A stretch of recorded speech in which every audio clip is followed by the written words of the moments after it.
A very good evening to one and all present here. I am Priyanka K. Mohan, and this is Sir Nim Parichaya Madkodi, sir. Harish R ಅಂತ ಮೂಲತಃ ಕೋಲಾರ ಜಿಲ್ಲೆ ಚಿಕ್ಕಯೂರು village ಅಲ್ಲಿ ಇದೀವಿ ನಾವು. Harish is from Kolar district, and he's been performing this art form for around 2 decades now. And today we present to you Veeragase, Veerabhadra ಕುಣಿತ.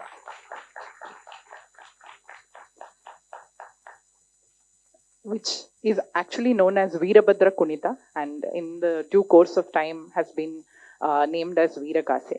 And we'll tell you more about why that is happening. So the next 1.5 hours, you'll be with us, and it'll be bilingual. It'll be in Kannada and English.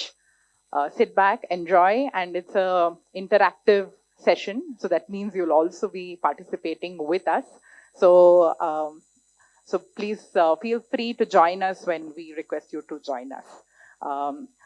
Sir, ನಿಮ್ಮ ಈ ವೀರಭದ್ರ ಕುಣಿತ ನೀವು ಈಗ ಮಾಡಿ ತೋರಿಸಿದ್ರಲ್ಲ ನಮ್ಗೆಲ್ಲ, ಅದ್ ಏನದು ಪದ್ಧತಿ ಏನದು ಅಂತ ಒಂಚೂರು. ಅಂದ್ರೆ ಇದು ಜಾನಪದ ಕಲೆ ಅಲ್ಲ, ಸಾಂಪ್ರದಾಯಿಕ ದೈವ ಕಲೆ ಅಂತ. ನಮ್ಮ ವೀರಶೈವ ಧರ್ಮದಲ್ಲಿ ಇದು ಪ್ರತ್ಯೇಕವಾಗಿ ವೀರಭದ್ರನ ಕುಣಿತ. ಯಾವುದೇ ಒಂದು ವಿಶೇಷವಾದಂತಹ ಜಾತ್ರೆ ಶುಭ ಸಮಾರಂಭಗಳಲ್ಲಿ ನಾವು ವೀರಭದ್ರನ ಅವತಾರವಾಗಿ ಇರ್ತೀವಿ ಅಂತೇಳಿ ಅದು ಪೂಜೆಯಿಂದ ಪ್ರಾರಂಭವನ್ನು ಮಾಡಿ ಎಲ್ಲ ಕಾರ್ಯಕ್ರಮಗಳನ್ನು ನಾವು ಪ್ರಾರಂಭವನ್ನು ಮಾಡ್ತೇವೆ. So this art form, Veerabhadra Kunita, is performed by the Veerashaiva communities, and it's also spread across different parts of Karnataka. But what we are seeing today is the southern Karnataka's performance, and usually the performer is believed to be the Veerabhadra, and hence always the performance begins with the puja to the performer, who is believed to be the Veerabhadra. Sir, ಈಗ ವೀರಭದ್ರ ಕುಣಿತ ಪೂಜೆ ಆದ್ಮೇಲೆ ಇದು ಯಾವ ಪ್ರದೇಶದಿಂದ ಬಂದಿತ್ತು, ಹೇಗೆ ಈ ಕಲೆ ಬಗ್ಗೆ ಒಂಚೂರು ನಮ್ಗೆ ಇನ್ನೊಂಚೂರು ಮಾಹಿತಿ ಕೊಡ್ಬೇಕಂದ್ರೆ, ನಾವು ಯಾರು ಇದನ್ನ ಯಾವಾಗ ಮಾಡ್ತಾರೆ, ಎಲ್ಲಿ ಮಾಡ್ತಾರೆ, ಹೇಗ್ ಮಾಡ್ತಾರೆ ಅಂತ ಒಂಚೂರು ಜನಕ್ಕೆ. ಅಂದ್ರೆ ಇಂದಿನಿಂದ ಏನು ಅಂದ್ರೆ ಈ ಕಾರ್ಯಕ್ರಮವನ್ನ ನಮ್ಮ ವೀರಶೈವ ಧರ್ಮದಲ್ಲಿ ಮಾಡ್ತಾ ಇದ್ರು, ಬಸವ ಜಯಂತಿ, ದೇವಸ್ಥಾನದ ಕಾರ್ಯಕ್ರಮಗಳಲ್ಲಿ. ಆದ್ರೆ ಈಗೇನಾಗಿದೆ, ಎಲ್ಲಾ ಕಾರ್ಯಕ್ರಮಗಳಲ್ಲಿ ವೀರಭದ್ರನ ಕುಣಿತವನ್ನ ವೀರಗಾಸೆಯನ್ನ ಮಾಡಿಸುವಂತಹ ವಾಡಿಕೆ ಈಗಲೂ ಬಂದಿದೆ. ಅಂದ್ರೆ ಇದು ಒಂದು ಮೂಲತಃ ದೈವ ಕಲೆ. ಇದಕ್ಕೆ ಒಂದು ಇತಿಹಾಸ ಇದೆ. ಏನು ಅಂದ್ರೆ ದಕ್ಷ ಬ್ರಹ್ಮ, ಆ ದಕ್ಷ ಬ್ರಹ್ಮನಿಗೆ ಮಕ್ಕಳಿರೋದಿಲ್ಲ. ಪರಮೇಶ್ವರನನ್ನ ಕುರಿತು ತಪಸ್ಸನ್ನ ಮಾಡಿದಾಗ ಪರಮೇಶ್ವರ ಅವರಿಗೆ ಗಂಡು ಮಗುವನ್ನ ಕೊಡೋದಕ್ಕೆ ಒಪ್ಪೋದಿಲ್ಲ. ಆಗ ಏನ್ ಮಾಡ್ತಾನೆ ದಕ್ಷ ಬ್ರಹ್ಮ, 101 ಜನ ಹೆಣ್ಣು ಮಕ್ಕಳನ್ನ ಪಡ್ಕೊಂಡು ಹಾಗೇನ್ ಮಾಡ್ತಾನೆ ದಕ್ಷ ಬ್ರಹ್ಮ, ನನಗೆ 101 ಜನ ಮಕ್ಕಳನ್ನ ಹೆಣ್ಣು ಮಕ್ಕಳನ್ನ ಕೊಡು ಅಂತ ಹೇಳಿದಾಗ ಆ 101 ಜನ ಹೆಣ್ಣು ಮಕ್ಕಳನ್ನ ದೊಡ್ಡವರಾದ್ಮೇಲೆ ಯಾರಿಗೆ ಕೊಟ್ಟು ನಾನು ಮದುವೆ ಮಾಡ್ಬೇಕು ಅಂತ ಯೋಚನೆಯನ್ನ ಮಾಡಿ ಮೊದಲನೇ ಪುತ್ರಿಯಾದಂತಹ ದ್ರಾಕ್ಷಾಯಣಿಯನ್ನ ಪರಮೇಶ್ವರನಿಗೆ ಕೊಟ್ಟು, 2ನೇ ಪುತ್ರಿ ಲಕ್ಷ್ಮೀ ದೇವಿಯನ್ನ ನಾರಾಯಣನಿಗೆ ಕೊಟ್ಟು, 3ನೇ ಪುತ್ರಿ ಸರಸ್ವತಿಯನ್ನ ಬ್ರಹ್ಮದೇವನಿಗೆ ಕೊಟ್ಟು, ಇನ್ನು ದೇವಾನುದೇವತೆಗಳಿಗೆ ಕೊಟ್ಟು ವಿವಾಹವನ್ನ ಮಾಡ್ತಾನೆ. So Veerabhadra Kunita is actually performed during festivals, like now it's become common in most festivals, but originally during Gauri Habba or Yugadi and Basava Jayanti. Now these are the occasions where Veerabhadra Kunita is staged, and it's usually happened in the premises of temple fairs or even in weddings in certain families. And the Veerabhadra Kunita is said to have there's a story that Daksha Brahma, who did not have children, sat for penance and got the blessings of Parashiva to have children, but Parashiva doesn't give him male children, so ends up having 101 female children, and all of them get married to different gods and goddesses. The first daughter gods, and the first daughter being Dakshayani is wedded to Shiva. ಆಮೇಲೆ ದಕ್ಷ ಬ್ರಹ್ಮನಿಗೆ ಪರಮೇಶ್ವರನಿಗೆ ಕೊಟ್ಟು ವಿವಾಹನ ಮಾಡಿದಾಗ ಹಾಗೇನ್ ಮಾಡ್ತಾನೆ, ದಕ್ಷ ಬ್ರಹ್ಮ ಕೈಲಾಸಕ್ಕೆ ಹೋದಾಗ ಪರಮೇಶ್ವರ ತನಗೆ ಮರ್ಯಾದೆಯನ್ನು ಕೊಡ್ಲಿಲ್ಲ ಅಂತೇಳಿ ದಕ್ಷ ಬ್ರಹ್ಮ ಪರಮೇಶ್ವರನನ್ನೇ ಬಿಟ್ಟು ಯಾಗವನ್ನ ಮಾಡ್ತಾನೆ. ಆ ವಿಚಾರ ದ್ರಾಕ್ಷಾಯಣಿಗೆ ಗೊತ್ತಾಗಿ ದ್ರಾಕ್ಷಾಯಣಿ ದಕ್ಷ ಬ್ರಹ್ಮನ ಯಾಗಕ್ಕೆ ಬಂದು ಆ ಪರಮೇಶ್ವರನ ನಿಂದನೆಯನ್ನ ತಾಳಲಾರದೆ ಯಾಗದಲ್ಲಿ ಬಿದ್ದು ಪ್ರಾಣವನ್ನ ಅರ್ಪಿಸ್ತಾಳೆ. ಆಗ ಪರಮೇಶ್ವರ ಕೋಪಾರೂಢನಾಗಿ ರುದ್ರತಾಂಡವನ್ನಾಡಿ ತನ್ನ ಜಡೆಯ ಕೂದಲನ್ನ ಕಿತ್ತು ಪೃಥ್ವಿಗೆ ಬಡಿಯಲಾಗ ಆಗ ವೀರಭದ್ರನ ಉದ್ಭವ ಆಗುತ್ತೆ. So Daksha, after married, goes to visit during Gauri Habba to Shiva, to all his daughters, and especially when he goes to visit Dakshayani and Shiva. Shiva is in, meditation and does not give importance to Daksha, and he gets angry. And that's when he vows that I'm going to do a yagna, and I'm going to sit for penance, and I'm going to destroy Shiva. And that's when, Dakshayani goes to stop him and gets very angry, like, because the father is not listening and he's insulting husband, and Dakshayani jumps into the fire, and that's the sati, like, falling into the fire. And hearing this, Nandi, who was with Dakshayani, hears this and goes and informs Shiva. And Shiva is angry, and when you're angry, again, you're sweating. So with the droplet of the sweat is how Veerabhadra emerged. That's the story. And Veerabhadra emerged. He asks, after, Shiva cools down, Veerabhadra asks Shiva, why have you, called me? And he says, you need to kill Daksha, and that's why you are here. And this is, sir, ನೀವು ದೈವ ಕಲೆ ಅಂತ ಹೇಳಿದ್ರಿ. This is art form is believed to be a ritualistic art form. So ಅದ್ರ ಬಗ್ಗೆ ಒಂಚೂರು, ಹೇಗೆ ಇದು ದೈವ ಕಲೆ, ಜಾನಪದ ಕಲೆ ಅಲ್ಲ, ಬಟ್ ದೈವ ಕಲೆ ಅಂತ ಹೇಗೆ ಹೇಳ್ತೀರಾ? ಹಿಂದಿನಿಂದ ಇದು ವೀರಭದ್ರನ ಅವತಾರವಾಗಿ ನಾವು ಯಾವುದೇ ಮುಂಚೆ ಯಾವುದೋ ದೇವರ ಕಾರ್ಯಕ್ರಮವನ್ನ ಮಾಡ್ತಾ ಇದ್ರು. ಆದ್ರೆ ಈಗ ಬಂದಿರೋ ಪ್ರಕಾರ ಎಲ್ಲಾ ಕಾರ್ಯಕ್ರಮಗಳನ್ನ ಈಗ ಮಾಡ್ತಾ ಇದಾರೆ. ಅಂದ್ರೆ ಇದು ವೀರಭದ್ರನ ಅವತಾರವೇ. ಅಂದ್ರೆ ನಮ್ಮ ವೀರಶೈವದಲ್ಲಿ ಏನು ಅಂದ್ರೆ ವೀರಭದ್ರನ ಅವತಾರ ಅಂತೇಳಿ ಪೂಜೆ ಪುನಸ್ಕಾರಗಳನ್ನ ಮಾಡ್ತಾರೆ. ವೀರಭದ್ರನ ರೀತಿಯಾಗಿ ನಮ್ಮನ್ನ ನೋಡ್ತಾರೆ. ಅದನ್ನ ಮಾಡೋದು ಬರೀ ನಮ್ಮ ವೀರಶೈವದಲ್ಲಿ ಧರ್ಮದಲ್ಲಿ ಮಾತ್ರ, ಜಂಗಮರು ಲಿಂಗಾಯತರಲ್ಲಿ ಮಾತ್ರ, ಬೇರೆ ಯಾರು ಈ ಕಲೆಯನ್ನ ಮಾಡೋದಕ್ಕೆ ಸಾಧ್ಯ ಇಲ್ಲ. The two communities that practice this is Veerashaiva community and the Lingayat community, and it's called the ritualistic art form because, again, it's believed that the performers are Veerabhadra. Veerabhadra comes and talks about the stories, like the Daksha Yagna story, which you'll also witness a little later, and many other stories from the Puranas is narrated through the Veerabhadra Kunita, and this is also given as an offering in certain weddings in the communities of Veerashaiva communities. It's believed that the oldest son's wedding and the youngest son's wedding, in their wedding, this particular art form is a part of the wedding, and that's why more than calling it just a folk art form, it's a ritualistic art form. And now, like Harish says, that it's become part of any fair or any processions and other things. But if you trace back and see how it originated, this is the origin of the art form. Sir, ಇವಾಗ ನೀವು ready ಆಗಿದ್ದೀರಾ, like ನಿಮ್ಮ ವೀರಭದ್ರನ್ ತರಾನೇ ready ಆಗಿದ್ದೀರಾ. So ನಿಮ್ಮ ಉಡುಪುಗಳ ಬಗ್ಗೆ ಒಂಚೂರು ಹೇಳಿದ್ರು. On the left hand side you will also see one of our artist getting ready, and you can see what is a process it takes to also get into this. So please also do keep an eye on it. And meanwhile, Harish will explain us, what different significance of each of these ornaments. ಅಂದ್ರೆ ಈಗ ವೀರಭದ್ರನ ಅವತಾರವಾಗಿ ಇದು ಪರಮೇಶ್ವರನ ಸ್ವಲ್ಪ ಸ್ವರೂಪವಾಗಿ ಇರ್ತದೆ. ಈಗ ಕಿರೀಟವನ್ನು ಧರಿಸ್ಕೊಂಡು, ಇದು ಜುಂಜುಮಂಡೆ ಅಂದ್ರೆ ಚಾಮರ ಅಂತ ಹೇಳ್ತಾರೆ, ಮತ್ತು ನರಸಿಂಹನ ತಲೆ, ಬುರುಡೆ, ಹಾಗೂ ಇದು ವೀರಭದ್ರನ ಅಲಗೆ. ಅಂದ್ರೆ ಇದರಲ್ಲಿ ವೀರಭದ್ರನ ದೇವರ ಒಂದು ಮೂರ್ತಿ ಇರುತ್ತೆ. ಇದು ವೀರಭದ್ರನಾಗಿ ಇದನ್ನ ಧರಿಸ್ಕೊಂಡಿರ್ತೀವಿ. ಮತ್ತು ಕಾಲಿಗೆ ಗೆಜ್ಜೆ, ಜಂಗು, ಪ್ರತ್ಯೇಕವಾಗಿ ಈ ಜಂಗನ್ನ ನಾವು ಕಟ್ಕೋತೀವಿ. ಜಂಗಮರಾಗಿ ಜಂಗನ್ನ ನಾವು ಕಟ್ಟಿರ್ತೀವಿ. ಸೊ ಜಂಗು ಅಂದ್ರೆ ಇದಲ್ವಾ? ಇದು ಜಂಗ. Okay. So Jangama community, again, that's why they also wear these bells, these big bells, and the headgear, it's also mimicking Shiva, because again the end of the crux of the whole art form is you keep praising Shiva. You will also see that in the art form, and hence the Veerabhadra avatara is also resembling Shiva. And on the chest there is a actual figure of Veerabhadra on the chest. Sir, ಇದಕ್ಕೆ ಏನಂತ ಕರೀತಾರೆ ಈ ಆಭರಣಕ್ಕೆ? ಯಾವುದಕ್ಕೆ? ಇದಕ್ಕೆ ದೇವರ ಅಲಗೆ ಚಂದ್ರಹಾರ ಅಂತ ಕರೀತೀವಿ. ಚಂದ್ರಹಾರ. Okay. And you will also see, sir, ಇದು ದಕ್ಷನ ಕೊಂದು ಅವ್ರ ಮುಖ ಇರೋದು, ನರಸಿಂಹನ ತಲೆ ಹಾಗೂ ವ್ಯಾಳಾಸುರನ ತಲೆ ಹಾಗೂ ದಕ್ಷ ಬ್ರಹ್ಮ. Okay, so the demons that he killed, their faces are on the belt, signifying the power of the and Narasimha. Yeah. Veerabhadra ಏನು ದಕ್ಷಯಾಗಕ್ಕೆ ಹೋಗಿ ಆ ದಕ್ಷ ಬ್ರಹ್ಮನನ್ನ ಸಂಹಾರ ಮಾಡ್ತಾನೆ. ಆ ಸಂಹಾರ ಮಾಡಿದಾಗ ಆ ದಕ್ಷ ಬ್ರಹ್ಮನ ಶಿರವನ್ನ ಕಟ್ಕೊಳ್ತಾನೆ. Shiravanna, the head of Daksha Brahma, after killing him, is he wears it on the waist and moves ahead. Sir, ಈ katti, it's also a warrior art form. So that's why you can also see a sword in all the Veerabhadra Kunita.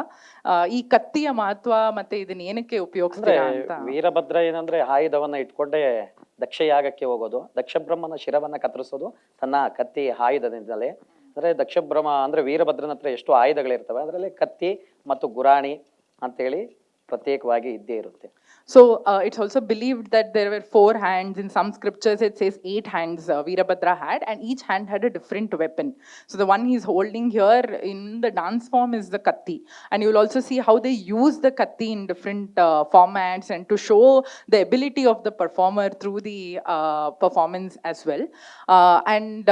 It's the other thing about this is in the Chalukyas, like during the Chalukya reign, you see the idol worship of Veerabhadra emerging. That's what the text says, and that's when, again, they were all warriors going to war. They would pray to Veerabhadra before heading out to any of the wars.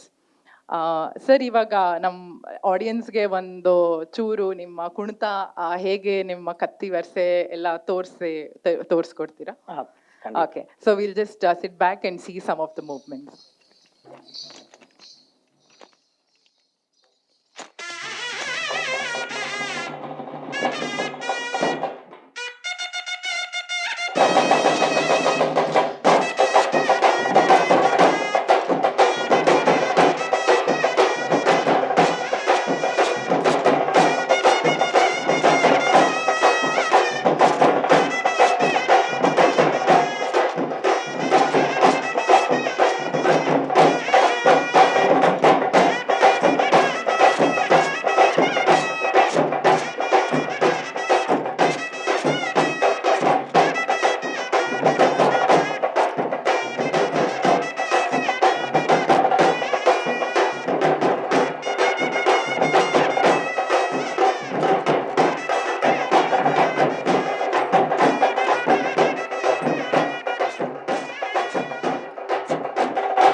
ತುಂಬಾ ಚೆನ್ನಾಗಿತ್ತು sir. ಈ ಕಲೆಯಲ್ಲಿ ಅದು ಬರೀ ನೃತ್ಯ ಮಾತ್ರ ಅಲ್ಲ, there is also narration. It's not just dance. There is a lot of storytelling, which is called Vodabu. That's what when they are narrating, and usually there's one Veerabhadra character, and when it is done in a group, it is called Veeragase actually. And the history, if you read into the text, there is a lot more into what is Veerabhadra Kunita, what is Veeragase. But sir ಇದು ಎಷ್ಟು ಹೊತ್ತು ಮಾಡ್ತಾರೆ usually ಈ ವೀರಭದ್ರ ಕುಣಿತ ಅಂತ ನಿಮ್ಮನ್ನೇನಾರು ಕರ್ಸಿದ್ರೆ ಇಂಥ ಅವಧಿ ಅಂತ ಇದೆಯಾ ಅಥವಾ ಎಷ್ಟು ಹೊತ್ತು ಮಾಡ್ಬೋದು ಇದನ್ನ? ಇಲ್ಲ, ಮಾಮೂಲಿ ಕಾರ್ಯಕ್ರಮ ಒಂದು 3 ಅವರಿಂದ 4 ಅವರ್ ಮಾಡ್ತೀವಿ. ಆದ್ರೆ ನಮ್ಮ ಕಡೆ ಬಸವ ಜಯಂತಿ ಅಂತ ಈಗ ಮಾಡ್ತಾರೆ, ರಾತ್ರಿಯಿಂದ ಬೆಳಗ್ಗೆವರೆಗೂ ಮಾಡಬೇಕು. ಮತ್ತೆ ಬೆಳಗ್ಗೆ ಅಗ್ನಿಕುಂಡ ಪ್ರವೇಶ ಇರುತ್ತೆ, ಅಗ್ನಿಕುಂಡ ಪ್ರವೇಶವನ್ನು ನಾವು ಮಾಡಬೇಕು. So, during Basava Jayanti or some of the festivals, they perform through the night and they also walk on the fire kenda. So, that's the final process of finishing the performance. And again, you will see a lot of acrobatics, some of it which we cannot try in the indoor, this thing where they use this wood to cut the coconut and, put fire inside the mouth. And some of these are again to showcase the spirit and the strength of Veerabhadra and invoking that feeling in the community that has gathered as well. Sir, ಈ ಒಡಬು ಅಂತ ಹೇಳಿದಾಗ ಯಾವ ಕಥೆಗಳನ್ನ ನೀವು usually ಹೇಳ್ತೀರಾ? Usually ಅಂತಂದ್ರೆ ಇದು ಬರೀ ಶಿವನ ಬಗ್ಗೆನೆ, ಏನು ಹಿಂದೆ ಕಥೆಗಳು ನಡೆದಿರುತ್ತೆ. ಭಸ್ಮಾಸುರ ಹೇಗ್ ಹುಟ್ಟದ, ಈಗ ವೀರಭದ್ರ ಹೇಗ್ ಹುಡ್ದ, ಮತ್ತು ಈ ತರ ಕಥೆಗಳನ್ನ ನಾವು ಒಡಪಾಗಿ ಹೇಳ್ತೇವೆ, ಅಂದ್ರೆ ಅರ್ಥ ಆಗೋ ತರ ಅವ್ರಿಗೆ ಗೊತ್ತಾಯ್ತು. ಸೊ ಪುರಾಣಗಳಿಂದ, in the stories from Purana, like or about Shiva, how what happened when this whole Daksha Brahma or Bhasmasura, what happened when Bhasmasura was born.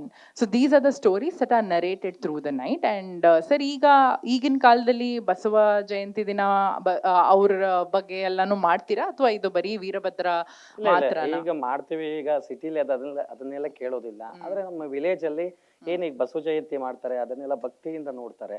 ಆಗ ನಾವು ಪ್ರತಿಯೊಂದು ಕಥೆಗಳನ್ನ ಬಸವಣ್ಣನವ್ರ ಬಗ್ಗೆ, ಏನು ಇವ್ರ ಬಗ್ಗೆ ಎಲ್ಲಾನು ಕಥೆಗಳನ್ನ ಹೇಳಿ, ಶಿವನ ಬಗ್ಗೆ ಕಥೆಗಳನ್ನ ಹೇಳಿ ನಾವು ಕಾರ್ಯಕ್ರಮ ಮಾಡ್ತೀವಿ. Okay, so as we've also progressed, do you also see stories of Basavanna and other more new age bhaktas of Shiva also emerging in this whole storytelling?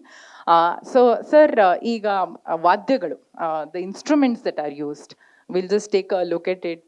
Sir, ನಮ್ಗೊಂಚೂರು ಅದ್ರ ಬಗ್ಗೆ ಮಾಹಿತಿ ಕೊಟ್ರೆ, ಯಾವ ತರದ ಇನ್ಸ್ಟ್ರೂಮೆಂಟ್ಸ್, ಅದರಲ್ಲೂ ಏನಾದ್ರು ಬದಲಾವಣೆಗಳು ನೋಡಿದೀವ? ಈಗ ಮಾಡರ್ನ್ ಬಂದ್ಮೇಲೆ, ಪ್ಲಾಸ್ಟಿಕ್ ಎಲ್ಲ ಬಂದ್ಮೇಲೆ ಏನಾಗಿದೆ, ಅದಕ್ಕೊಂಚೂರು ವಿವರ. ಹಿಂದಿನ ಕಾಲದಲ್ಲ ಎಲ್ಲದೂ ಚರ್ಮದ ವಾದ್ಯನೇ ಇತ್ತು. ಹೌದು. ಆದ್ರೆ ಈಗ ಕಾಲ ಚೇಂಜ್ ಆದಾಗೆ ಅದು ಎಲ್ಲ ವಾದ್ಯಗಳು ಚೇಂಜ್ ಆಗಿದೆ. ಇದು ಸಮ್ಮೇಳ ಅಂತ, ಅಂದ್ರೆ ವೀರಭದ್ರನಿಗೆ ಮುಖ್ಯವಾಗಿ ಹಿಂದಿನ ಕಾಲದಿಂದಲೂ ಬಂದಿರುವಂತದ್ದು ಸಮ್ಮೇಳ. ಅದು ದಿಮ್ಮು ಬಡಿಯುವಂಥದ್ದು. ಇದು ಕರಡೆ ಮಧ್ಯದಲ್ಲಿ ಇದೆಯಲ್ಲ, ಅದು ಕರಡೆ ವಾದ್ಯ. ಮತ್ತು ಮೇಳ ಮತ್ತು ತಾಳ. ಸೊ ದಿಮ್ಮು ಚಮ್ಮೇಳ, ಫಸ್ಟ್ ಚಮ್ಮೇಳ. This is the most important instrument for Veerabhadra, and that's what is dedicated to Veerabhadra exclusively. ಅದು ದಿಮ್ಮು and ಅದು ಕರಡೆ ವಾದ್ಯ. Karade and Mela, Shanai is the other one, and there's also Tala. I think he's helping here, but the Tala also becomes an important instrument. Sir, Shruti nu use ಮಾಡ್ತಿದ್ರಾ ಮುಂಚೆ?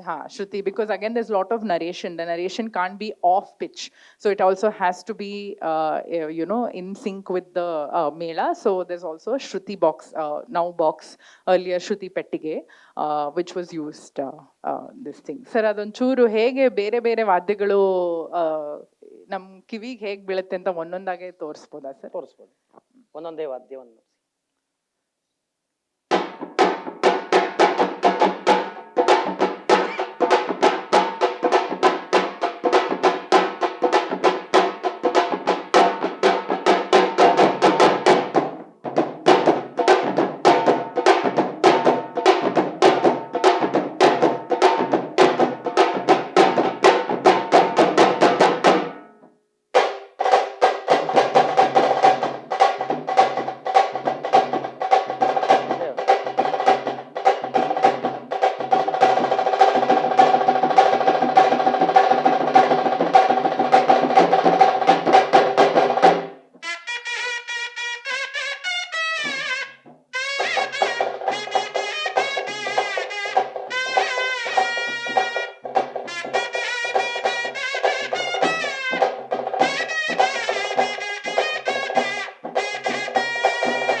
Sir ನಿಮ್ಮದು ಒಡಬು ಅಂದರೆ narration ಮಾಡಬೇಕಾದ್ರೆ ಈ ಕತೆಗಳನ್ನ ನೀವು ಹೇಳ್ತೀರಾ. Of course ನಾನು ಕೇಳಿರೋದು ನೀವು ರುದ್ರ ಅದರಿಂದ ಎಂಡ್ ಮಾಡ್ತೀರಾ. ಅದೊಂಚೂರು ನರೇಷನ್ ಪಾಠ ನಮ್ಮ ಆಡಿಯನ್ಸ್ಗೆ ಒಂಚೂರು ತೋರ್ಸಕ್ಕಾಗತ್ತೆ? ಚಿಕ್ಕದಾಗಿ ಏನಾದ್ರು ಒಂದು ಒಡಬು ಹೇಳಿ, ಒಂದು ಚಿಕ್ಕದಾಗಿ ಹೇಳಿ ಸರ್. ಹರಹ ಓಂ ನಮಃ ಶಿವಾಯ.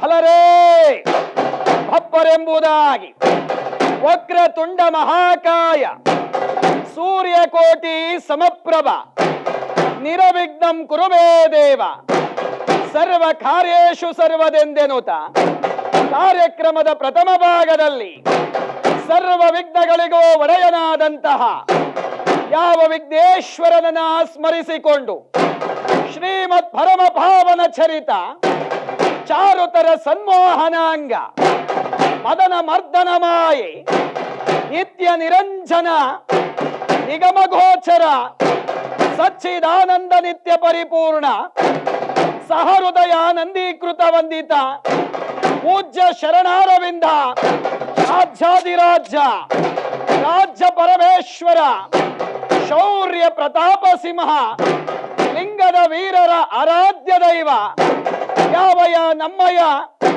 ವರಗುರು ವೀರಭದ್ರೇಶ್ವರನನ್ನ ಸ್ಮರಿಸಿಕೊಂಡು ಇಂತಹ ವಿಜಯದ ವಿಜೃಂಭಣೆಯ ಮಹೋತ್ಸವದಲ್ಲಿ ವರಗುರು ವೀರಭದ್ರ ವಾದ್ಯ ವೈಭವಗಳಲ್ಲಿ ಭಲ್ಲರೆ ಭಲ್ಲೆ ಭಲ್ಲೆ ಭಲ್ಲರೆ ಭಲ್ಲೆ ಭಲ್ಲೆ ಭಲ್ಲರೆ ಭಲ್ಲೆ ಭಲ್ಲೆ ರುದ್ರ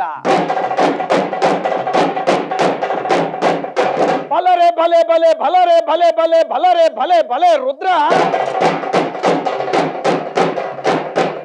ಬಲ್ಬಲರೆ ಬಲ್ಬಲರೆ ಬಲ್ಬಲರೆ ರುದ್ರ ಬಲ್ಬಲರೆ ಬಲ್ಬಲರೆ ಬಲ್ಬಲರೆ ರುದ್ರ ಶಿವರುದ್ರ ಮಹಾರುದ್ರ ಶಿವರುದ್ರ ಮಹಾರುದ್ರ ಶಿವರುದ್ರ ಮಹಾರುದ್ರ ಶಿವರುದ್ರ ಮಹಾರುದ್ರ ರುದ್ರ ರುದ್ರ ರುದ್ರ ರುದ್ರ ರುದ್ರ ರುದ್ರ ವೀರಭದ್ರ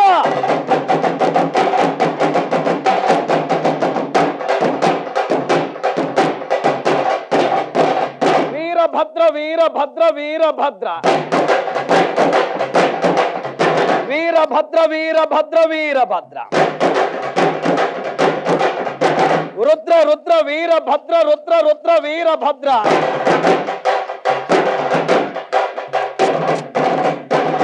ಎಂದೆನ್ನುವ ಕೂಗಿಗೆ ವರಗುರು ವೀರಭದ್ರ 1008 ಬಿರುದಾವಳಿಗಳನ್ನು ಹೊತ್ತುಕೊಂಡು ವಾದ್ಯ ವೈಭವಗಳೇ ಎಂತ ಬರದೇನೆ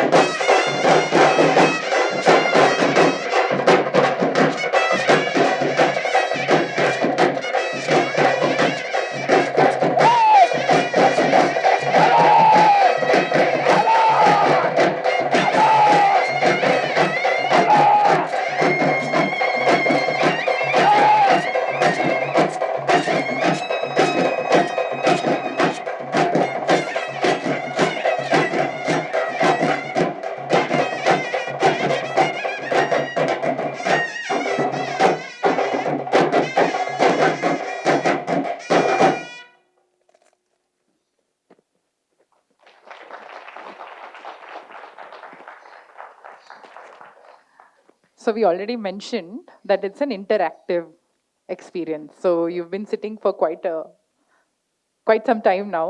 Sir, house lights haki.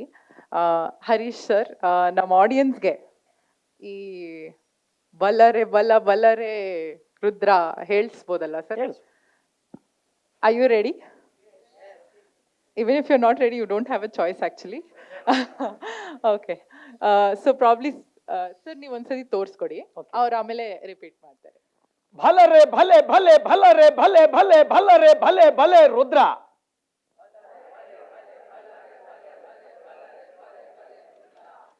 ಭಲರೆ ಭಲೆ ಭಲೆ ಭಲರೆ ಭಲೆ ಭಲೆ ಭಲರೆ ಭಲೆ ಭಲೆ ರುದ್ರ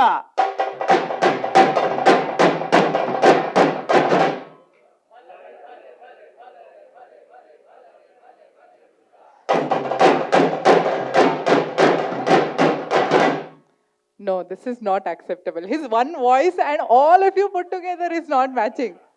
So, sir, ಎಲ್ಲಿಂದ ಬರಬೇಕು ವಾಯ್ಸ್? ಇಲ್ಲಿಂದ ಬರಬೇಕಲ್ಲ sir?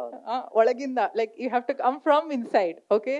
Otherwise, Veerabhadra, has not come. Everybody here has to become Veerabhadra. So let's try it one more time. And the music effects, they thought with music you will, be louder. Let's give it one more try. I think now you can do it on your own, right? Okay, 3, 2, 1.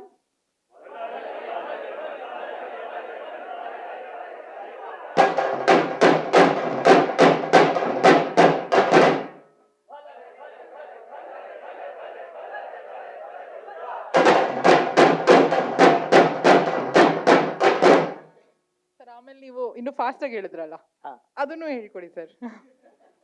ಭಲರೆ ಭಲೆ ಭಲೆ ಭಲರೆ ಭಲೆ ಭಲೆ ಭಲರೆ ಭಲೆ ಭಲೆ ರುದ್ರ ಬಲ್ಬಲರೆ ಬಲ್ಬಲರೆ ಬಲ್ಬಲರೆ Rudra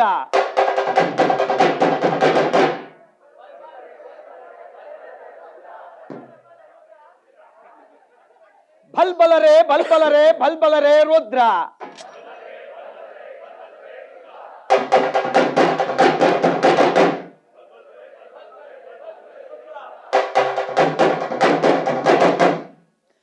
Actually, this art form, the rasa, there are navarasas, right? 9 emotions.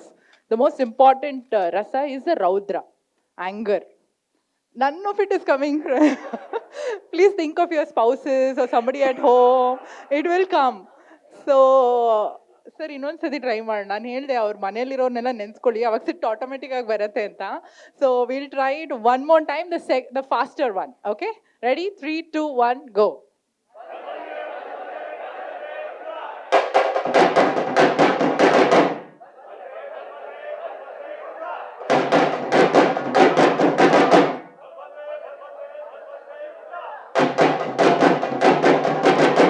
Fantastic. Please give yourselves a big round of applause.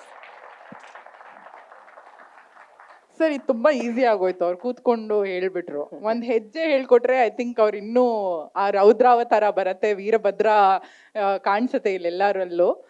So ಒಂದ್ ಹೆಜ್ಜೆ ಹೇಳ್ಕೊಡಿ sir. And you can all either stand up there or come in the front, there is a lot of space. Again you can see the step and then come forward.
Thank you. I think he got energized looking at you, and then he added more beats to it. So, but fabulous. Thank you for taking a bit of Veerabhadra Kunita along with you today. And sir ಈಗ maybe ಆಡಿಯನ್ಸ್ಗೂ ತುಂಬ ಪ್ರಶ್ನೆಗಳಿರುತ್ತೆ. So if any of you have any questions regarding this would be happy to take the questions. Sir house light on ಮಾಡಿ. There's one question here in the front. Second.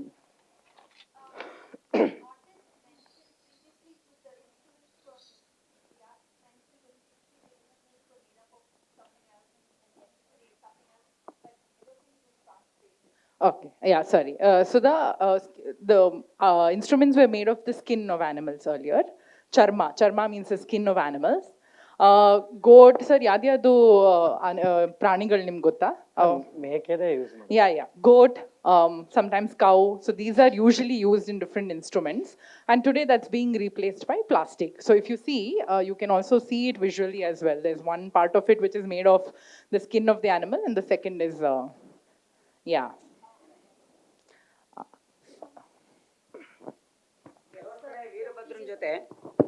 ಕೆಲವೊಂದು ಕಡೆ ವೀರಭದ್ರನ ಜೊತೆ ಭದ್ರಕಾಳಿನೂ ಬರ್ತಾರೆ. ಆ ಭದ್ರಕಾಳಿಯ ಜನನ ಮತ್ತೆ ವೀರಭದ್ರನಿಗೂ ಭದ್ರಕಾಳಿಗೂ ಏನು ರಿಲೇಷನ್ನು, ಇದು ಸ್ವಲ್ಪ ಹೇಳಿ ಸರ್. ಅಂದ್ರೆ ಮೂಲವಾಗಿ ಭದ್ರಕಾಳಿಯನ್ನ ಅವತ್ತಿಂದ ಇಲ್ಲ. ಈಗ ಪ್ರತ್ಯೇಕವಾಗಿ ಈಗ ಕಾರ್ಯಕ್ರಮಗಳು ಬರ್ತಾ ಇದ್ದ ಜನ ಚೇಂಜಸ್ ಕೇಳೋದ್ರಿಂದ ಈಗ ಭದ್ರಕಾಳಿಯನ್ನ ನಾವೇ ಕಾರ್ಯಕ್ರಮಕ್ಕೆ ಕರ್ಕೊಂಡು ಹೋಗಿ ಕಾರ್ಯಕ್ರಮ ಮಾಡ್ತಾ ಇದ್ವಿ. ಹಿಂದಿನ ಮೂಲತಃ ಭದ್ರಕಾಳಿ ಇಲ್ಲ, ವೀರಭದ್ರನ ಕುಣಿತವೇ ಇದ್ದಿದ್ದು. ಆದ್ರೆ ಈಗ ಏನು ಹಗೋರಿ ಶಿವ ಅಂತೇಳಿ ಫೈರ್ ಮಾಡುವಂಥದ್ದು, ಈಗ ಭದ್ರಕಾಳಿಯನ್ನ ಈಗ ಜನಕ್ಕೆ ಏನು ಹೊಸದಾಗಿ ತೋರಿಸ್ಬೇಕು ಅಂತ ಮಾಡ್ತಾ ಇದ್ವಿ. So I'll just translate this for probably who don't understand Kannada. So the ritual of having Bhadrakali, the story of Bhadrakali is from the third eye of Shiva, Veerabhadra was born, and the sweat droplets, through that Bhadrakali was born and they got married. So that's the story in the Daksha Yagna that comes.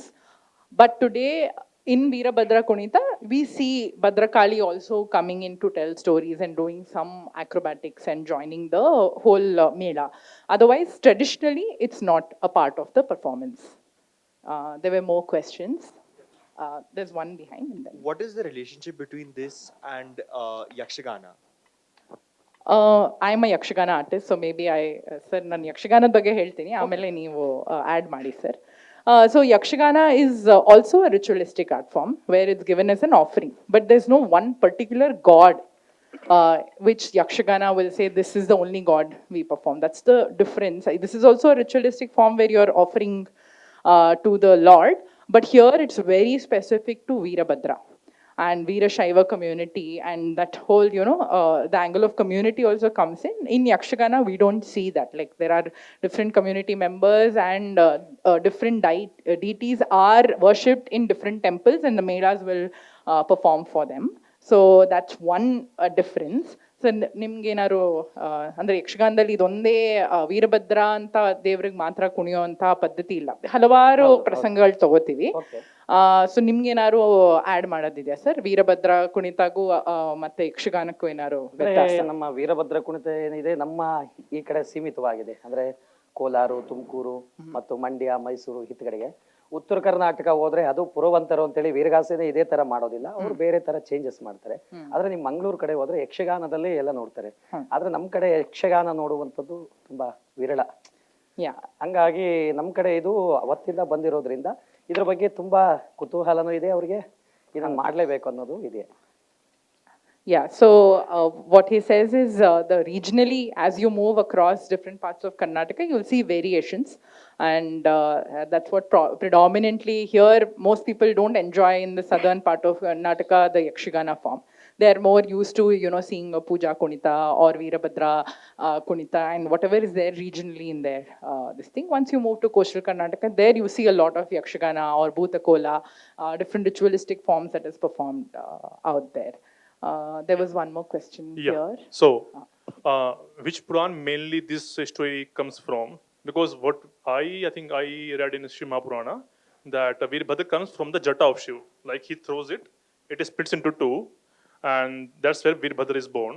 and that's why Ganga is called Ma of Veerbhadra, because Ganga is in Jata of Shiv and he sprouted from the Jata of Shiv. So is, I mean, which Purana refer, this one comes from that, you know, Veerbhadra comes from sweat.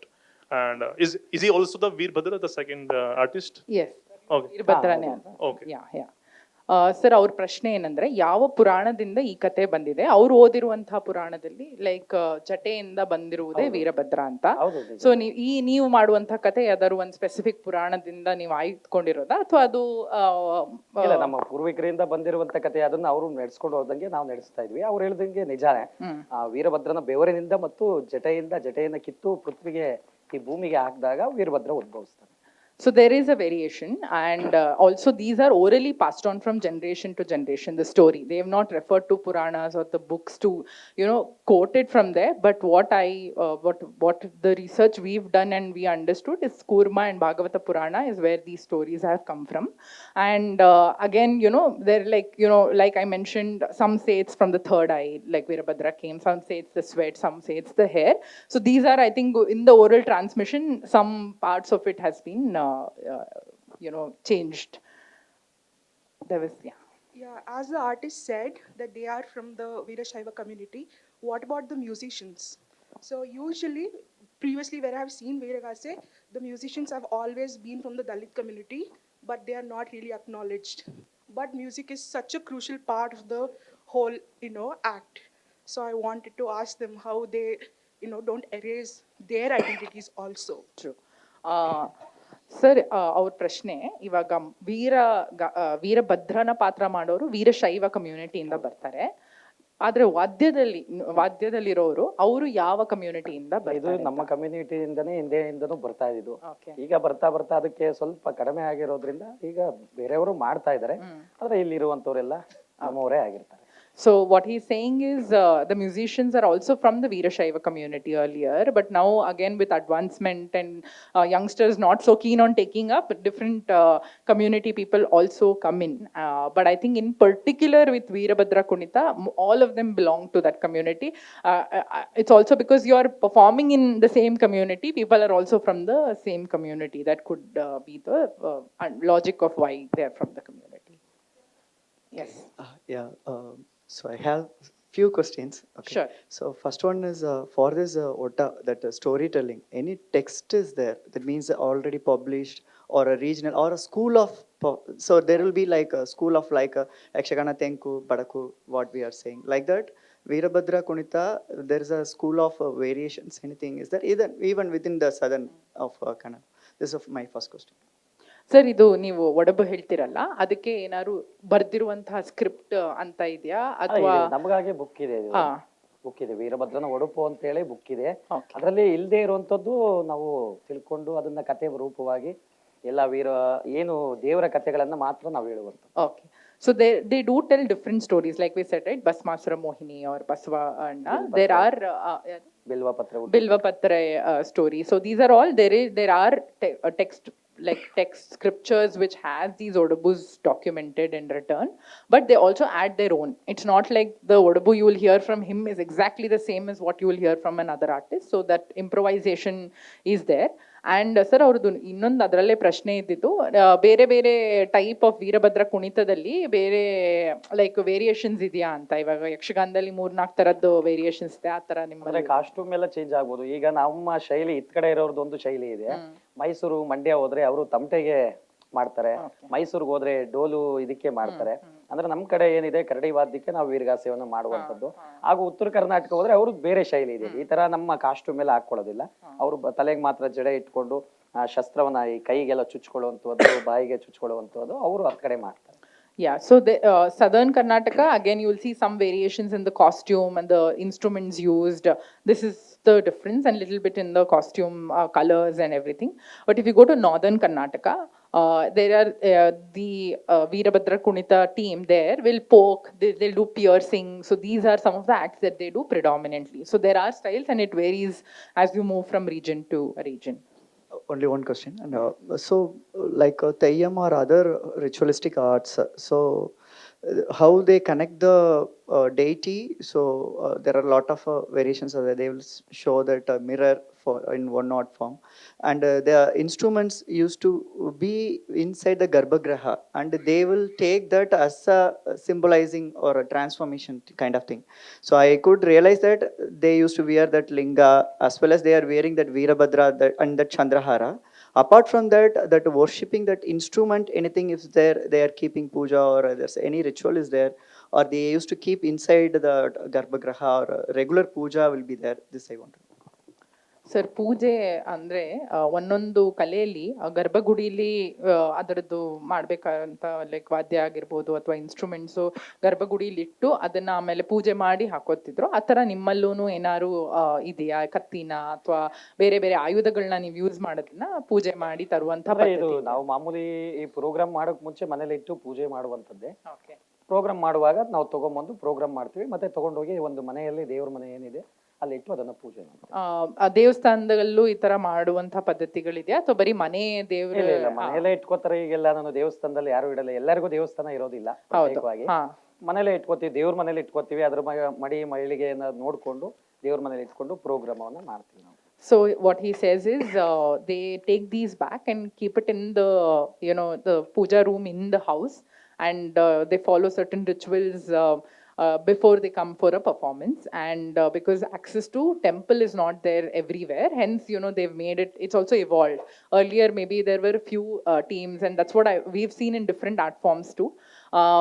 But right now what they follow is after the performance it goes back to the puja room for the rituals to be completed. I think we'll take one last question. ಸುಮಾರು ಎಷ್ಟು ಜನ ಇದ್ದಾರೆ sir ಈ ತರ ವೀರಭದ್ರ ಕುಣಿತ ಮಾಡೋರು south Karnataka ಅಲ್ಲಿ? ಅದು ಲೆಕ್ಕ ಇಲ್ಲ, ಸುಮಾರು ಜನ ಇದ್ದಾರೆ. 100 ಜನ ಇರ್ಬೋದು, ಒಂದು 500 ಜನ ಇದ್ದಾರೆ. ಒಂದು ಬೆಂಗಳೂರಲ್ಲಿ ಒಂದು ಪ್ಯಾಲೇಸ್ ಗ್ರೌಂಡ್ ಹತ್ರ ಪ್ರೋಗ್ರಾಮ್ ಮಾಡಿದ್ವಿ ನಾವು. ಅವತ್ತು ಟೋಟಲ್ ಆಗಿ ಒಂದು 500 ಜನ ಬಂದಿದ್ರು. ಅಂದ್ರೆ ಎಲ್ಲಾ ಜಿಲ್ಲೆಯಿಂದ ಬರ್ತಾರೆ, ಎಲ್ಲಾ ಜಿಲ್ಲೆಗಳಿಂದ ಬಂತಾರೆ. ಆದ್ರೆ ನಮ್ಮ ಜಿಲ್ಲೆಯಲ್ಲಿ ಇರೋರು ನಮ್ಗೆ ಎಷ್ಟು ಜನ ಇರ್ತಾರೆ ಅಂತ ಗೊತ್ತಿರುತ್ತೆ. ಬೇರೆ ಕಡೆ ಆದ್ರೆ ಪರಿಚಯ ಇರೋದಿದ್ರೆ ಗೊತ್ತಿರುತ್ತೆ. ಸರ್ ನಿಮ್ ಜಿಲ್ಲೆಯಲ್ಲಿ ಒಂದು ಅಂದಾಜು ಎಷ್ಟಿರ್ಬೋದು? ಇರ್ಬೋದು ಒಂದು 500,000. ನಿಮ್ ಜಿಲ್ಲೆಯಲ್ಲಿ? ಇಲ್ಲ, ನಮ್ಮ ಜಿಲ್ಲೆಯಲ್ಲಿ ಇಲ್ಲ. ನಿಮ್ ಜಿಲ್ಲೆಯಲ್ಲಿ ಒಂದು 20 ಜನ ಸಿಗ್ಬೋದು. Okay, so he's saying per district you can find around 20-25. So overall, when he's done a show where around 500 artists have come in. Again, one of the things is there's no documentation of who does these, or there's no track of database of how many artists survive on this, and this is true to every art form. So he can just give an approximate number of how many people are part of this. Sir ಈಗ ನಾವು ಇಷ್ಟೋ ತನಕ we did this interaction, ಒಂದು ಸ್ವಲ್ಪ ಮಾಹಿತಿ ಪಡ್ಕೊಂಡ್ವಿ ಕಲೆ ಬಗ್ಗೆ. ಈಗ ಒಂದು ಸಂಪೂರ್ಣವಾದಂತಹ ಪರ್ಫಾರ್ಮೆನ್ಸ್ ನೋಡ್ಬೋದಾ ಸರ್? Okay ma'am. Okay, so please sit back and enjoy the show. ಅಕ್ಕಿ ತುಂಬ ಮೇಲೆ ಇಟ್ಕೊಳ್ಳೋದು.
ನಮಃ ಶಿವಾಯ.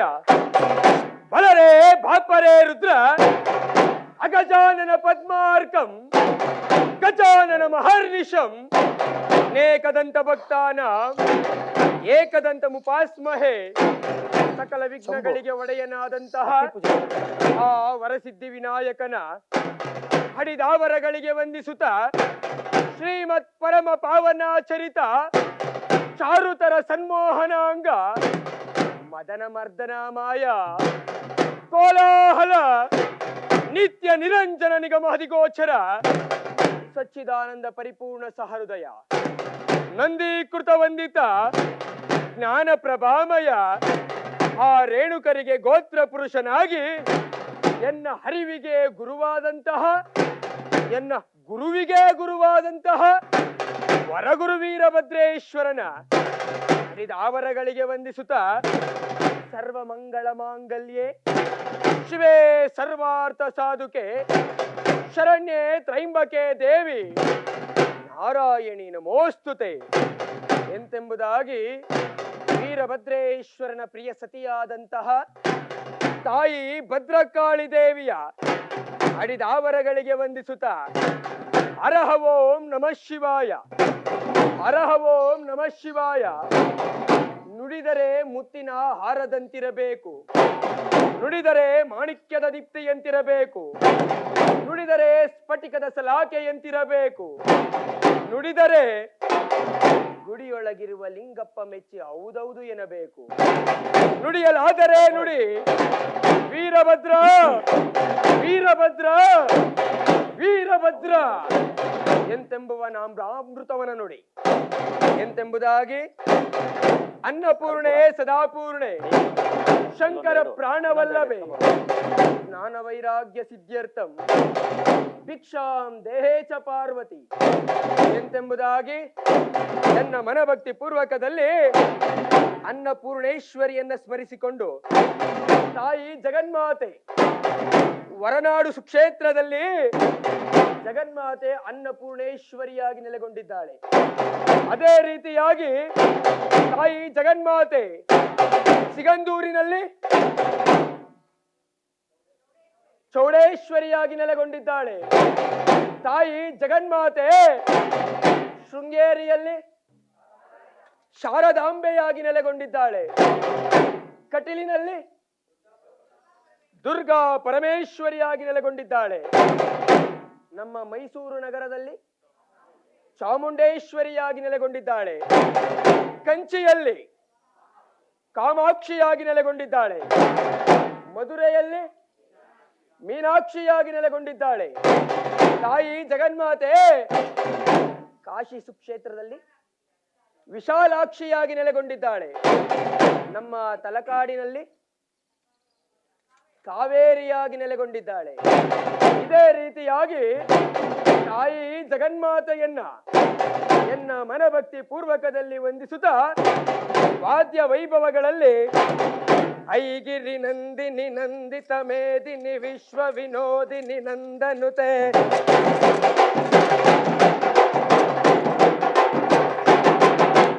ಐಗಿರಿ ನಂದಿನಿ ನಂದಿತ ಮೇದಿನಿ ವಿಶ್ವ ವಿನೋದಿನಿ ನಂದನುತೆ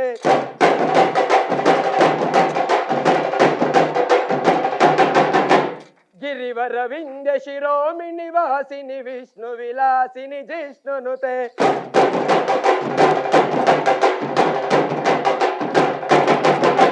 ಭಗವತಿ ಹೇಷಿತಿ ಕಂಠ ಕುಟುಂಬಿನಿ ಬೋರಿ ಕೃತೆ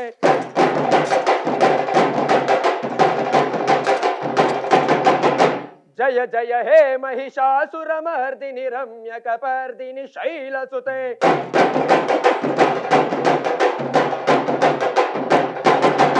ಎಂತೆಂಬುದಾಗಿ ಜಗನ್ಮಾತೆಯಾದಂತಹ ಅನ್ನಪೂರ್ಣೇಶ್ವರಿಯನ್ನ ಹರಹ ಓಂ ನಮಃ ಶಿವಾಯ.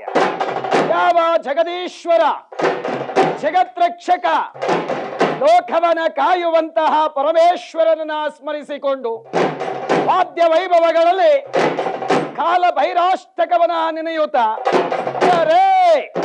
ವಾದ್ಯ ವೈಭವಗಳಲ್ಲಿ ದೇವರಾಜ್ಯ ಸೇವ್ಯಮಾನ ಪಾವನಾಗ್ರಿ ಪಂಕಜಂ ವ್ಯಾಲಯಜ್ಞ ಸೂತ್ರಮಿಂದು ಶೇಖರಂ ಕೃಪಾಕರಂ ನಾರದಾದಿ ಯೋಗಿ ವೃಂದ ವಂದಿತಂ ದಿಗಂಬರಂ ಕಾಶಿಕಾಪುರಾದಿನಾಥ ಕಾಲ ಭೈರವಂ.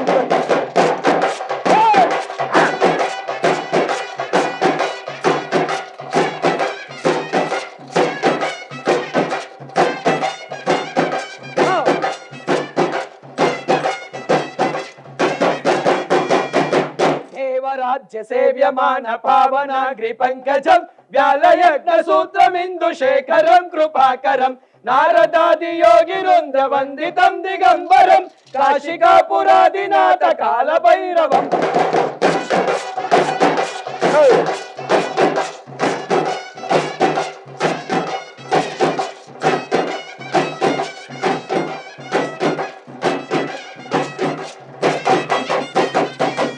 ಎಂತೆಂಬುದಾಗಿ ಜಗದೀಶ್ವರನನ್ನು ಸ್ಮರಿಸಿಕೊಂಡು ವಾದ್ಯ ವೈಭವಗಳಲ್ಲಿ ಒಂದು ದಳದ ಕಮಲದಲ್ಲಿ ಒಲಿದು ಬಂದ ಲಿಂಗವೇ,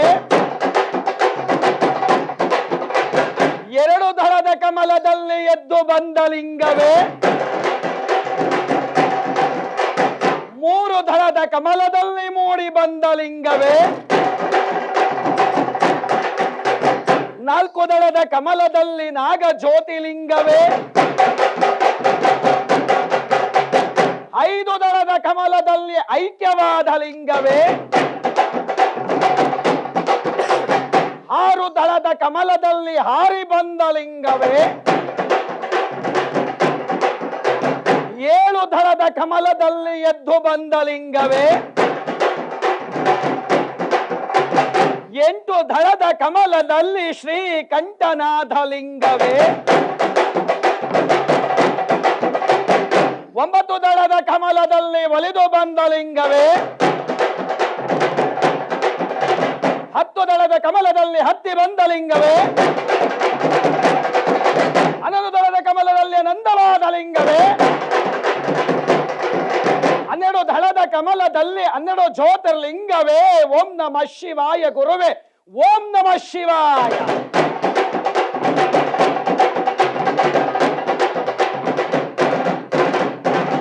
ಎಂತೆಂಬುದಾಗಿ ಜಗತ್ತಿನ 12 ಜ್ಯೋತಿರ್ಲಿಂಗಗಳನ್ನ ಸ್ಮರಿಸಿಕೊಂಡು ಹೊರಗುರು ವೀರಭದ್ರೇಶ್ವರ ತಾಯಿ ಅನ್ನಪೂರ್ಣೇಶ್ವರಿಯ ಪೂಜೆಯೊಂದಿಗೆ ಅಲರೇ ಯಾವ ವೀರಭದ್ರನ ಸತಿಯಾದಂತಹ ಭದ್ರಕಾಳಿಯನ್ನ ಸ್ಮರಿಸಿಕೊಂಡು ಡಮರು ಡಮರು ಡಮ ಶಾಕಿನಿ ಢಾಕಿನಿ ಹಿಂಡ ಮೂಳಿಗಳ ಕಾಳೆ ಕಟ ಕಟ ಕಟ ಕಟ ಕಟ ಕಟ ರುಂಡ ಧಾರಣೆ.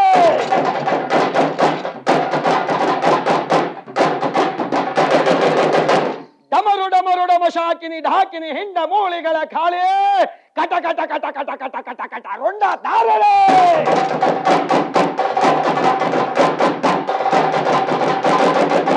ಎಂತೆಂಬುದಾಗಿ ಯಾವ ವೀರಭದ್ರೇಶ್ವರ ವಾದ್ಯ ವೈಭವಗಳಲ್ಲಿ ಅಪ್ಪರೆಂಬುದಾಗಿ ವಾದ್ಯ ವೈಭವಗಳಲ್ಲಿ Ganga Jatadhara Gauri Shankara ಗಿರಿಜಾಮನು Ramana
Thank you for being such a wonderful audience. But I wanted to mention about the rice act that he did. This is usually the rice is given to the families who are, want an offering to be done, the devotee's house where they perform. After they took the rice away, right? That will go to the devotee's house. So that's the prominence of the rice act here. And I think like these, there are many more. Some of it, because it's an indoor auditorium, we are not able to bring a lot of with fire and many other things. We couldn't showcase it today. But also one sir, ನಮ್ಗೆ ಒಂದು ಇದು ಪ್ರಶ್ನೆ ಇತ್ತು, ಹೆಂಗಸರು ಇದು ಬರೀ ಗಂಡಸರು ಮಾತ್ರ ಮಾಡದ, ಹೆಂಗಸರು ಮಾಡ್ತಾ ಇದಾರ ಈಗ? Asking him the role of gender, how our women are also performing this art form. ಅಂದ್ರೆ ಈಗ ಇದನ್ನ ಗಂಡಸರು ಮಾತ್ರ ಮಾಡ್ತಾ ಇದ್ದಾರೆ. ಲೇಡೀಸ್ ಅಂದ್ರೆ ಮಹಿಳಾ ವಿರ್ಗಾಸೆ ಮಾಡ್ತಾರೆ. ಆದ್ರೆ ಈ ತರ ಕಾಸ್ಟ್ಯೂಮ್ ಇರೋದಿಲ್ಲ, ಈ ತರ ನಮ್ ತರ ಕಾರ್ಯಕ್ರಮ ಮಾಡೋದಿಲ್ಲ. ಮಾಮೂಲಿ ಅವರು ಏನ್ ಪ್ರೋಗ್ರಾಮ್ ಮಾಡ್ಬೇಕು, ಡ್ಯಾನ್ಸ್ ಮಾಡ್ಬೇಕು ಮಾಡ್ತಾರೆ. So there are the Veerabhadra Kunita is done only by men, and there are a few female groups that are there who do not come and perform on stage or do these performances, but they do it, just for indoors and for themselves, doing some of the nritya, the dance part of the whole thing. So yeah, there's one question we can take that. Sir, ಯಾವ ದೇವಸ್ಥಾನದಲ್ಲಿ ಬೆಂಗಳೂರಲ್ಲಿ ವೀರಭದ್ರ ಕುಣಿತನ ನೋಡ್ಬೋದು ಅಂತ ಕೇಳ್ತಾ ಇದ್ದಾರೆ. ಅಂದ್ರೆ usually ಎಲ್ಲ program ಅಲ್ಲಿ ಇವತ್ತು ಕರೆಸ್ತಾ ಇದಾರೆ. ಆದ್ರೆ ಇಂಥ ಪ್ರೋಗ್ರಾಮ್ ಅಲ್ಲಿ ನಾವೇ ಬರ್ತೀವಿ, ಇಲ್ಲ ಬೇರೆಯವ್ರು ಬರ್ಬೋದು. ಅಂದ್ರೆ ವೀರಭದ್ರನ ದೇವಸ್ಥಾನದಲ್ಲಿ ಪ್ರತ್ಯೇಕವಾಗಿ ಬಂದೇ ಬರ್ತಾರೆ. ಆದ್ರೆ ನಾವೇ ಬರೋದಿಲ್ಲ, ಎಲ್ಲಾ ಕಡೆ ಪ್ರೋಗ್ರಾಮ್ ಮಾಡ್ತಾ ಇರ್ತೀವಿ. ಗೊತ್ತಾಯ್ತು. ಆದ್ರೆ ಎಲ್ಲಿರುತ್ತೆ ಅಂತ ನಾವು ಹೇಳೋದಕ್ಕೆ ಬರೋದಿಲ್ಲ. ಪ್ರೋಗ್ರಾಮ್ ಒಪ್ಸಿದ್ರೆ ನಾವು ಮಾಡ್ತಾ ಇರ್ತೀವಿ.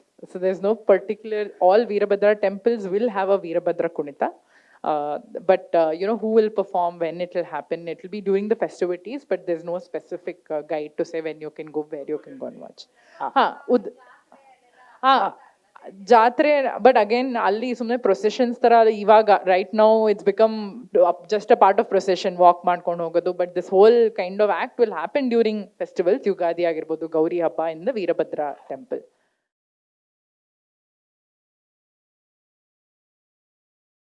The first question is, do other communities have it for or for different gods? Is there something like this in other communities as well in that part of Karnataka? And the second question was, what is the life like for the performers? Do they is this how they earn a living? Have there been efforts to get it recognized, to get support, to make sure that it survives and it's recognized as a integral art form, etc.? Sir, ಅವ್ರ ಪ್ರಶ್ನೆ, ಒಂದು ಬೇರೆ community, ಬೇರೆ ಜಾತಿಲೂ ಈ ತರ ಅವ್ರವ್ರ ದೇವರಿಗೆ ಅಂದಂತ ಒಂದು ಕುಣಿತಗಳು ಇದೆಯಾ? ಅದೇ ಇದೆ.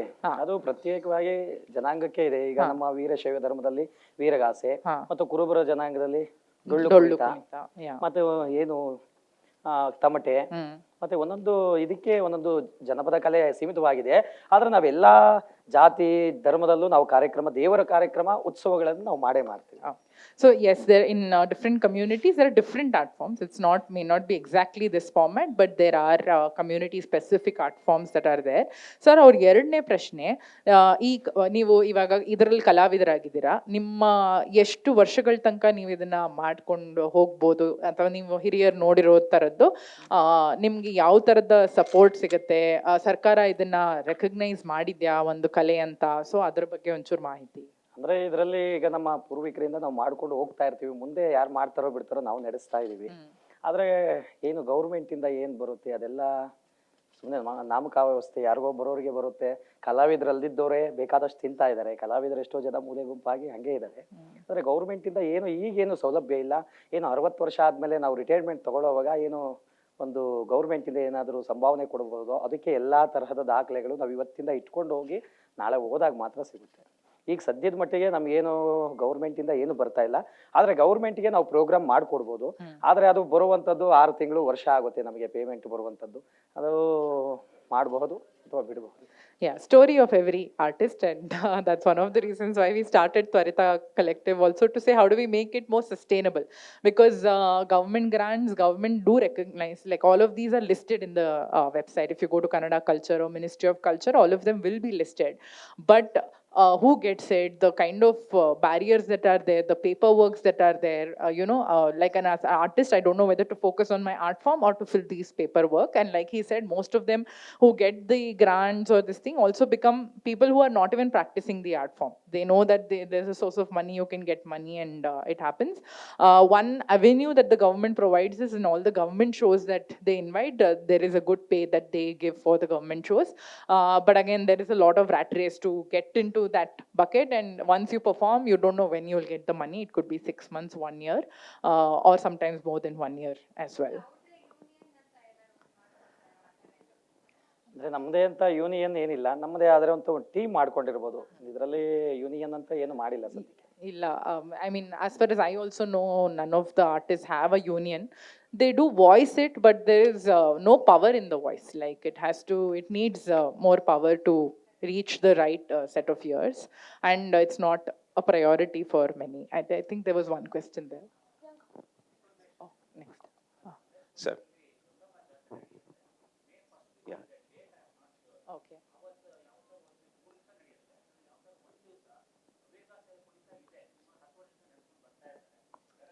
Yeah. Malleshwaram, May 1st week you can catch one of the 3 days, and Gangama Temple alva.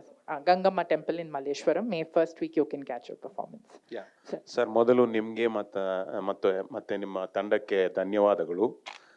And I just wanted to ask this. He must have learned this from somebody, like, I don't know if there is a school or anything like that, maybe from his parents or somebody in the village. But what efforts is he taking to pass on this art form to the future generations? Is there any schools and, documentation for the texts and all those kind of, is there any effort from even from outsiders like an NGO or by themselves? I just want to know that. Sir, ನೀವು ಹೇಗೆ ಕಲ್ತ್ರಿ ಇದನ್ನ? ನಿಮ್ಮ ತಂದೆಯವರಿಂದನಾ ಅಥವಾ ನಿಮ್ಮ ಫ್ಯಾಮಿಲಿಯಿಂದನಾ, village ಇಂದನಾ? ನೀವು ಮುಂದಿನ ಪೀಳಿಗೆಗೆ ಇದನ್ನ ಹೇಳ್ಕೊಡಕ್ಕೆ ಏನಾದ್ರು ಮಾಡ್ತಾ ಇದ್ದೀರಾ ಅಂತ ಕೇಳ್ತಾ ಇದ್ದಾರೆ. ಅಂದ್ರೆ ಈಗ ನಾವು ನಮ್ಮ ಗುರುಗಳಿಂದ ಕಲ್ತಿರ್ತೀವಿ, ಮತ್ತೆ ಫ್ಯೂಚರ್ ಅಲ್ಲಿ ಈಗ ಕಲಿಯೋದಕ್ಕೆ ಯಾರು ಇಷ್ಟಪಡ್ತಾ ಇಲ್ಲ. ಕಷ್ಟವಾದಂತಹ ಕೆಲಸ ಇದು. ಅದರಿಂದ ಈಗಿನ ಜನರೇಷನ್ ಅಲ್ಲಿ ಯಾರು ಬರೋಕಿಲ್ಲ. ಆದ್ರೆ ಬಂದವ್ರು ಬಂದ್ರೆ ಮುಂದುವರಿಸ್ಕೊಂಡು ಹೋಗ್ತೀವಿ. ನಮ್ಮ ಕೈಯಲ್ಲಿ ಎಲ್ಲಿವರೆಗೂ ಆಗುತ್ತೋ ಅಲ್ಲಿವರೆಗೂ ನಾವು ನಮ್ಮ ಕಲೆಯನ್ನು ಉಳಿಸ್ಕೊಂಡು ಹೋಗ್ತೀವಿ. He's saying he learned from his teacher, and the next generation, not many people are very interested, because it's a case in most art forms. It's physically very hard. You need to put in a lot of effort, but the returns in terms of economic or, the money is not, I can instead do, maybe a delivery or join an MNC. Why should I work so hard instead of doing? So that's been the youth narrative. Of course, I think there are also a lot of young people in his team. Whoever in the village are interested, they absorb. That's how the teams grow as well. But the number of people who are, enthusiastic to learn about this is reducing. That's something that I think he's full time. Sir, ನಿಮ್ಗೆ ಬೇರೆ ಏನಾದ್ರು job ಇದೆಯಾ? ಮಾಡ್ತೀವಿ ನಾವು, ಪೂಜೆ ಆತರ ಕೆಲಸ ಮಾಡ್ತೀವಿ. ಆದ್ರೆ ಎಲ್ಲರೂ ಇದನ್ನೇ ಇಲ್ಲ, ಬೇರೆ ಕೆಲಸನೂ ಇಟ್ಕೊಂಡು ಇದನ್ನು ಮಾಡ್ತಾರೆ. It's usually agriculture. He does like puja in the temple alva sir. Yes. I was wondering about the entry process, as in, does it get passed down in the families? Are the same people doing the art form, and also are separate people considered for like the Veerabhadra character versus the musicians, or can the same families go in various directions and pick and choose what they want to do? Sir, ಒಂದು ಫ್ಯಾಮಿಲಿಯಿಂದ ಇವಾಗ next pass on ಆಗತ್ತಲ್ಲ, so ಅವರು ವೀರಭದ್ರ ಕುಣಿತಾನೆ ಮಾಡ್ಬೇಕಾ ಅಥವಾ ಯಾರು ಈ ವಾದ್ಯ ನುಡಿಸ್ಬೋದು ಆಯ್ಕೆ ಮಾಡುವಂತಹ ಸೌಲಭ್ಯ ಇದೆ, ಅಥವಾ ಇಲ್ಲ ಇಂಥವ್ರೇ ವೀರಭದ್ರ ಕುಣಿತ ಮಾಡ್ಬೇಕು, ಇಂಥವ್ರೇ ವಾದ್ಯ ಮಾಡ್ಬೇಕು ಅಂತ ಏನಾರು? ಅವರೆಲ್ಲ ಇಂಟ್ರೆಸ್ಟ್ ಇದ್ದು ಅವ್ರು ಮಾಡಕ್ ಬಂದ್ರೆ ಮಾಡ್ಬೋದು. ನಾನು ಮಾಡೋದೇ ಇಲ್ಲ ಅಂತಂದ್ರೆ ಅವ್ರಿಗೆ ಫೋರ್ಸ್ ಏನಿಲ್ಲ. ಓಕೆ, ಅವ್ರು ಬೇರೆ ತರ ಹೋಗ್ಬೋದು. ಇದ್ರಲ್ಲಿ ಮಾಡ್ಲೇಬೇಕು ಅನ್ನೋದೇನಿಲ್ಲ. ಯಾವ್ದು ಇಂಟ್ರೆಸ್ಟ್ ಇದೆ ಇದರಲ್ಲಿ, ಏನಂದ್ರೆ ಕಲೆಯಲ್ಲಿ ಇಂಟ್ರೆಸ್ಟ್ ಇದ್ರೆ ಮಾತ್ರ ಮಾಡೋದಕ್ಕೆ ಸಾಧ್ಯ. ನಾವು ಬಲವಂತವಾಗಿ ಯಾವ್ದು ಮಾಡೋದಕ್ಕೆ ಸಾಧ್ಯ. ಸೊ ನಿಮ್ ಹೇಗೆ ನಿಮ್ಗೆ ಈ ಕಲೆ ಬಂತು? ಅಂದ್ರೆ ನಿಮ್ ಫ್ಯಾಮಿಲಿಲಿ ಇತ್ತಾ ಅಥವಾ ನೀವು ಹಳ್ಳಿಲಿ ನೋಡಿ ಕಲ್ತಿದ್ದ? ಹೇಗೆ ಅದು ಫ್ಯಾಮಿಲಿಯಿಂದ ಪಾಸ್ ಆಗ್ತಾ ಬರತ್ತಾ ಅಥವಾ ನನಗೆ ಆಸೆ ಇದ್ರೆ ಮಾಡ್ಬೋದು? ಪೂರ್ವಿಕರಿಂದ ಬಂದಿರುವಂತವ್ರು ಇದಾರೆ, ಆದ್ರೆ ನಮ್ಮ ಜನಾಂಗದಲ್ಲೇ ಈಗ ಹೊಸದಾಗಿ ಮಾಡ್ತಾ ಇರುವಂತವ್ರು ಇದಾರೆ. Okay, so it works both ways. Either it gets passed on in the family, or if you are in the community and you're interested to do this, you can also go and learn and become the artist. And the vadya or the performance is based on the interest and the capability also. Again, Veerabhadra Kunita, there will be also in Veeragase, there are 8 to 12 people who will dance. But the narration, the Vadabu is done by only one who has the capability of the oral. This thing. Not everybody does. If everybody is equally well versed, they can all also do the Vadabu, but usually what we see is 1 or 2 people in the group of 8 to 10 will be well versed. So I think we had a great time. Thank you. ನಮ್ಮ ಇನ್ನೊಂದು ಅವ್ರೇನಾದ್ರೂ ಇಲ್ಲಿ dance ಮಾಡೋದಿದ್ರೆ ವಾದ್ಯ ನುಡಿಸ್ತಾರೆ, ಇಲ್ಲಿ ಬಂದು stage ಮೇಲೆ ಎಲ್ಲರಿಗೂ ಖುಷಿಗೆ dance. So he's also not letting you go off without dancing again with the musicians on the stage. But before we do that, I would want to take this opportunity. Harish ಅವರೇ ನಿಮ್ಮ ತಂಡನ ದಯವಿಟ್ಟು introduce ಮಾಡ್ಕೊಡಿ. Introduce ಮಾಡ್ಕೊಡಿ sir. ಆಮೇಲೆ ನಮ್ದು ಕೂಡಲ ಸಂಗಮ ಬಸವೇಶ್ವರ ಜಾನಪದ ಕಲಂಡ ಈ ಕಲಾವಿದರು ಪುನೀತ್ ಅಂತ ವೀರಗಾಸೆ, ಮತ್ತು ರೇವಣ್ಣ ಆರಾಧ್ಯ ಅಂತ ಸಮ್ಮೇಳನ ನುಡಿಸುವಂತ ಕಲಾವಿದರು, ಮತ್ತು ಗಿರೀಶ್ ಮತ್ತು ಮುರುಗೇಶ್ ಮತ್ತು ಮೌನೇಶ್ ಹಾಗೂ ಅಭಿಷೇಕ್ ಹಾಗೂ ಪ್ರಶಾಂತ್, ಕುಶನ್